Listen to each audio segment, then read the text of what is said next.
Balik po tayo dito sa Pilipinas. Mga kapuso, wala na po ang mga gimikan sa Baywalk sa May Rojas Boulevard sa Maynila. Kabilang sa mga ipinagliba ni Mayor Alfredo Lim, ang ban na pagmay-ari ng tinaguriang ampon na anak ng Maynila, si Manny Pacquiao. Nakatutok si Ivan Maylina. Paulit-ulit ang eksenang ito sa Maynila tuwing mananalo si Manny Pacquiao sa boxing match.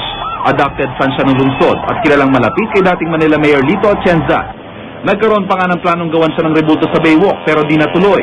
At na magsulputan ng mga bar sa Baywalk, itinatayo niya ang knockout bar. Ang gimika noon, mga puno at dagat na ang makikita ngayon.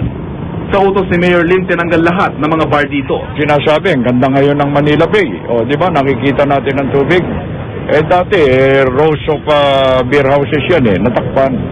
Yung ating pinagmamalaki na Manila Bay Sunset, Manila Bay Waters, hindi na makita. Wala raw dapat lumutang na intriga sa pagpapasara sa bar ni Pacman. Katunayan, lahat daw ng mga bars doon ipinasara at pinatitignan kung may mga pagkakautang sa lungsod sa mga buwis at rentang maaaring hindi binayaran. Champion yun Bakit naman na isi-single out siya? Wala tayong sinisingle out dito. Alam naman ninyo, pinaglalaban ko, the law applies to all.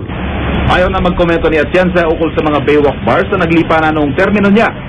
Nanindigan naman si Pacman na may permit ang kanyang knockout bar at nagbayad din daw ito ng buwis. Yun ang gusto niya although maraming mga tao ang nawalan ng trabaho, maraming tao na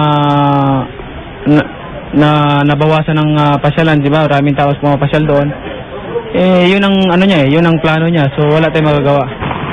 Mga puno ay tinatanim kapalit ng mga binawag na bar at para pakinangin ng Baywalk bilang pangunahing tourist belt ng lungsod, mga pulis na mangangalaga sa kapakanan ng mga turista ang ipakakala. Ivan Mayrina, nakatutok, 24 oras.